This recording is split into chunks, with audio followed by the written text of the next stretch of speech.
Welcome to the Miniatures Tavern, guys. My name is Watts, and today we're going to be talking about Combatpatrol Strike Force Octavius. Let's go!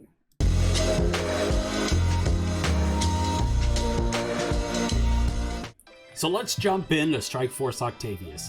Now, this box and these models are going to come with a Captain in Terminator armor, a Chaplain in Terminator armor, 5 Terminators, and a 5-man Inferno Marine squad. Now, these models were first available in the Leviathan 10E starter set, but since then, Games Workshop has gone ahead and released an independent box, and you can grab that box off the GW website for $160. The total contents in the box is 12 models, and it equals out to 435 points. If you're looking for a bargain, you can usually find this box on Amazon for 10 to 15% off, which will put you around $156 as of the time of this video recording. Or you can find it on eBay up to 20% off, and you can grab it for about $140-ish. So let's look at what comes in the box.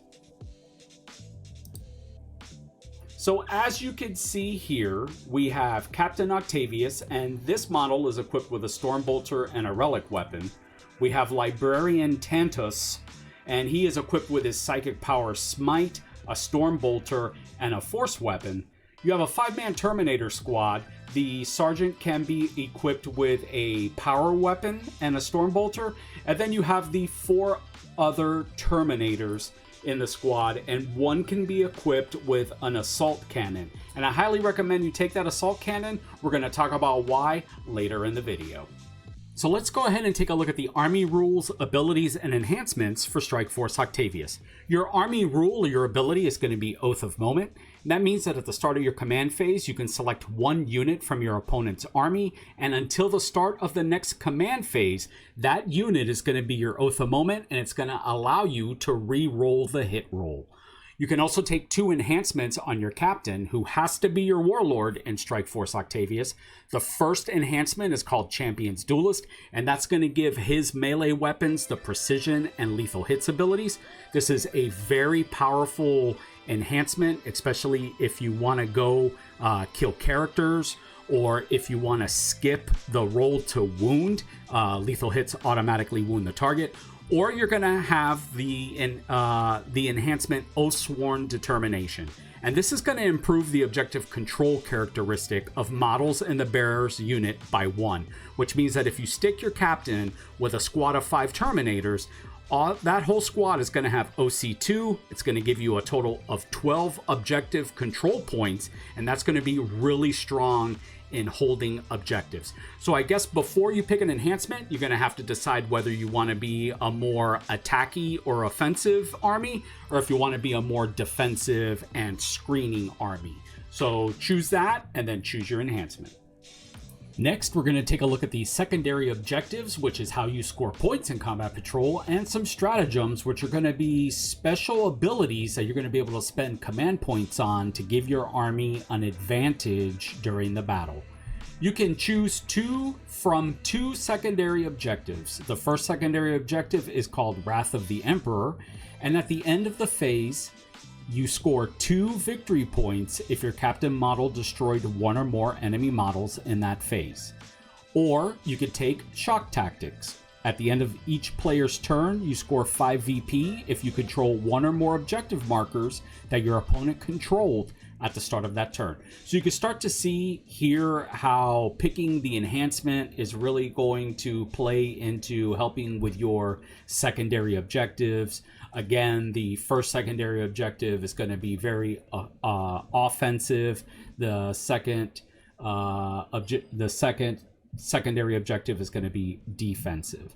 And now we have 3 abilities that you can choose, or these are called stratagems. And these are on top of normal regular stratagems that are available from 40k.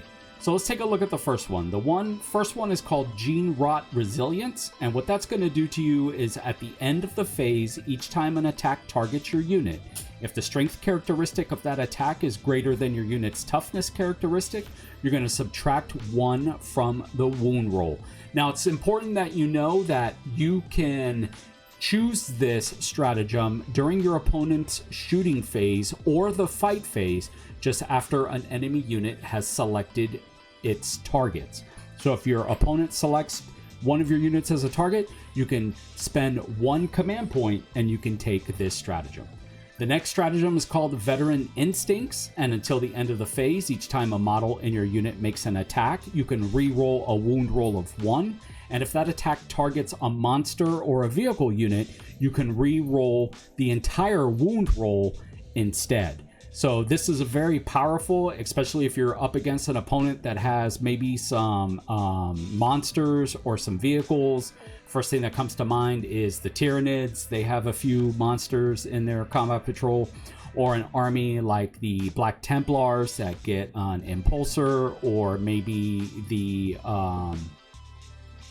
not the Dark Angels, but the Blood Angels. They also have a vehicle. The Space Wolves have that Invictor tactical warsuit. So this can be a very powerful stratagem to use for 1 command point during your battle, depending on who you're fighting. And finally, the last stratagem is called Duty and Honor.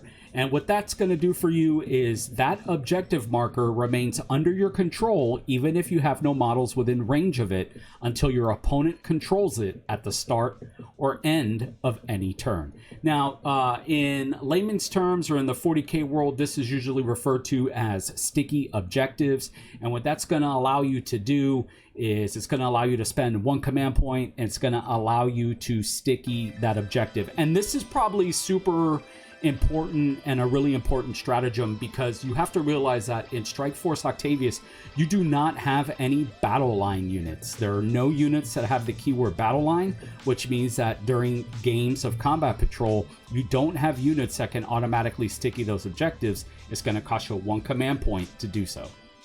So let's go ahead and start looking at the data sheets for these individual units. First up, we have Captain Octavius. Now, Captain Octavius has a movement of 5 inches, toughness 5, a 2-up save or a 4-up invul, 6 wounds, a leadership characteristic of 6, and 1 OC. Now, his Storm Bolter is 2 attacks, but he does get rapid fire 2, which that means if you are within half of his range distance, which is 24, so if you're within 12 inches of an enemy unit, you're going to get 2 extra shots, which is going to put you up at 4. He gets 2 attacks. He's hitting on 2s. His strength is 4, just like any other Space Marine Storm Bolter. His armor penetration is 0, and his attacks do 1 damage each. His melee weapon is better, no doubt. He has a relic weapon. He gets 6 attacks, hitting on 2s, strength 5, armor penetration 2, which is really going to help land some wounds on your targets, and they are 2 damage each. He can deep strike, which means that you can start him and a unit of Terminators off the board in what they call strategic reserves, and he can come down at the top of turn 2. His faction rule, like all of them, is Oath of Moment, and his special ability is that when he's attached to a unit, you can re-roll charge rolls made for this model's unit. So on top of the enhancements, he's also going to allow that unit that he leads to reroll charge rolls, which can come in clutch sometimes, especially if you have like a longer charge, like a 9-inch charge, 10-inch charge, or maybe even you have a 5-inch charge. You're almost kind of guaranteed to make those charges and get into that combat. Next up, we have Librarian Tantis. Again, 5-inch move. Pretty much all the Terminators move 5 inches. Toughness 5, just like all the rest of the Terminators. 2-up save, 4-up invul, 5 wounds, 6 leadership, 1 OC. His smite is 24-inch range with D6 attacks, so you're going to roll 1 dice, and whatever shows up on that dice, that's the amount of attacks you get. Hitting on 3s, strength 5, armor penetration 1, and his damage is going to be D3. Now, you can supercharge. They call it focused witchfire, which means you can try to do a stronger attack with him. The stronger attack will give you devastating wounds. It is hazardous, and we're going to talk about that in a second. roll a d6, hits on 3s, strength 6, same profile, only this is AP -2, so you get 1 extra pip of armor penetration, and you're going to do d3 damage. The only thing is if you use that attack, after the attack, you have to roll 1 dice, and if you roll a 1, your librarian is slain. So you can use Smite and the Stormbolter at the same time. His Stormbolter 2, Rapid Fire 2, all the weapon profiles on the Terminators are going to be that. If you're within half range, 12 inches or less, you're going to get 2 shots per Marine per Stormbolter. The Librarian does have a Force weapon. He gets 4 attacks, Strength 6, AP -1, and D3 damage. And then finally, rounding out the Termies, we have the Terminator Squad. Now, this is where I want to talk to you about the Assault Cannon. See, that Assault Cannon, if you equip 1 Terminator with an Assault Cannon, you're going to get 6 attacks. You're going to hit on 3s. It's Strength 6, and you're going to get Devastating Wounds, which means that those wounds are going to automatically wound. So there you go. 4 more, we'll have a Stormbolter. Your Sergeant could take a power weapon there. As you can see, 4 attacks. The Power Fist, this is why I recommended you guys take Power Fist, because you're going to get 3 attacks per fist. They're going to hit on 3s. The Strength is 8. AP armor penetration is 2, and they're going to be 2 damage. So that little 4-man squad with the 4 Terminators, it's a 5-man squad, but you're going to have 4 Power Fists. They're going to be able to punch some damage into some tougher targets.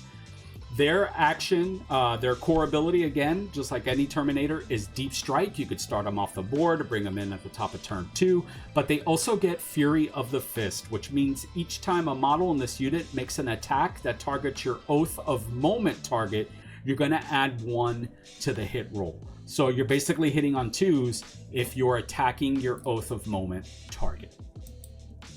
Finally, let's take a look at the Flame Boys, the Inferno Squad. These guys move 6 inches. Their toughness is 1 pip less at 4. They save on 3s. They have 2 wounds. Their leadership is 6, and their objective control is 1. Now, they don't have any abilities. The only ability they have is Oath of Moment, which means you can reroll the hits. But the really cool thing about this squad is that their Pyre Blasters, their range weapons, automatically hit, and they ignore cover. So you don't get any cover.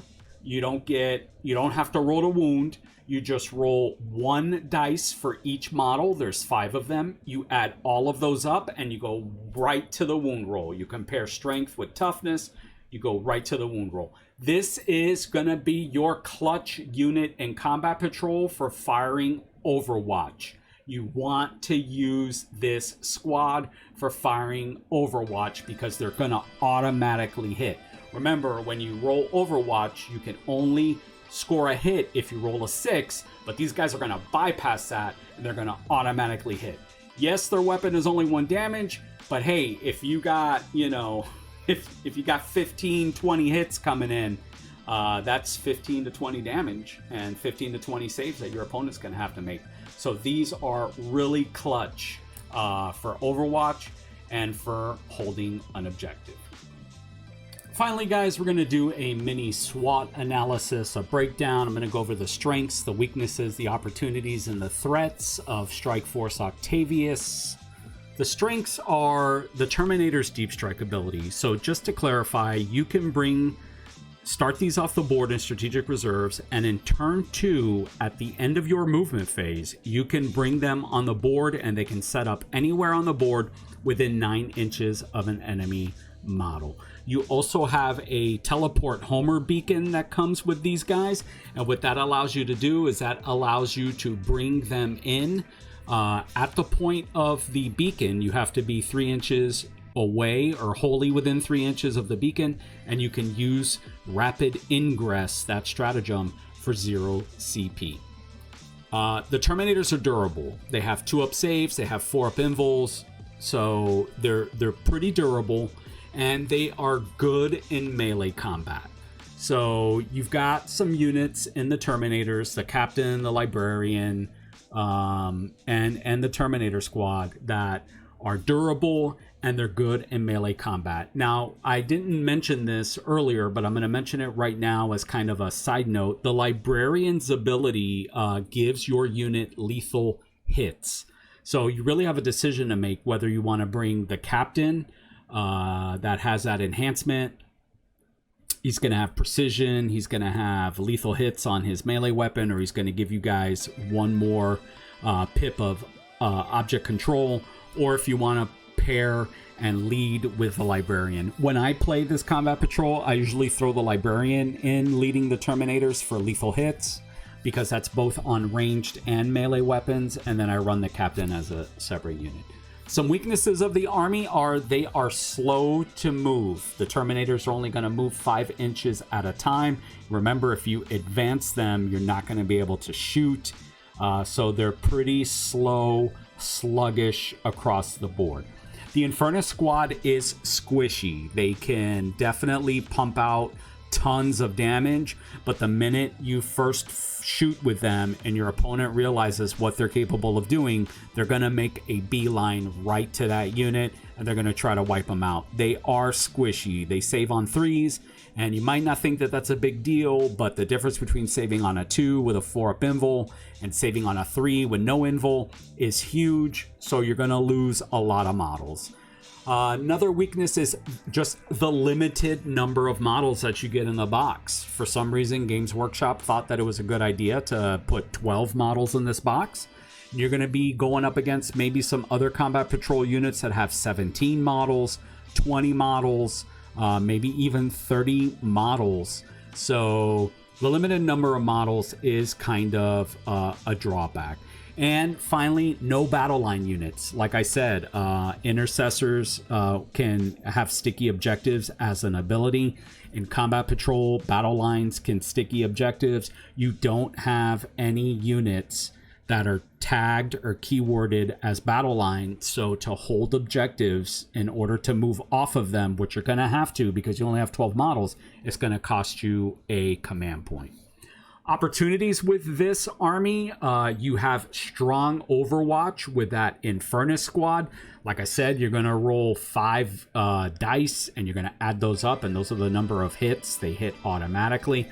The ability to stand on objectives, you're going to have that increased OC power, and if you put a unit of Terminators led by a captain and you camp an objective, it's going to be kind of hard to push you off of that alpha there. The ability to deep strike in your opponent's backfield. So if you're playing a mission where you need, let's say you have a mission where you're going to score 10 points if you hold the opponent's objective marker, you can deep strike within 9 inches of a model at the end of your movement phase in turn 2. So that is a huge opportunity. Threats for this Combat Patrol box, you're looking at fast moving units. So if like Drukhari that have those boats, they can move really fast. They can cover a lot of ground. If you have vehicles with a 12-inch move, they're going to be on you really, really quick. So any fast moving unit is kind of a threat to this, Combat Patrol. High toughness models. Again, vehicles, anything, Invictor tactical war suits, things like that. Anything with high toughness is going to be kind of problematic for this. And again, sticky objectives. And sticky objectives as a threat is if your opponent, let's say like World Eaters, if they have jackals and they're running all over the field sticking objectives, you have really slow movement in order to try to get to those objectives and take them over before the end of the game. But other than that, guys, Combat Patrol is, Strike Force Octavius is super fun. You have a lot of hitting power in this box. And if you are just looking to get into Warhammer, if you're just thinking about getting into 40k, this is a great starter box. It really feels like Warhammer. The Terminators are beautiful models, especially if you build them and paint them well. I always get compliments on my models when I put them on the field, and it's just a fun time to roll dice and just kill stuff with Terminators and flamethrowers. I mean, what else do you need out of life? There you go. Well, guys, I hope you enjoyed this video. I got more on the way. If you liked it, please hit the like button, subscribe. I'm supposed to say that just like everybody else, because that's what we do here on the tube. Thanks for checking us out. Again, I'm Watts, and I will see you in the next video.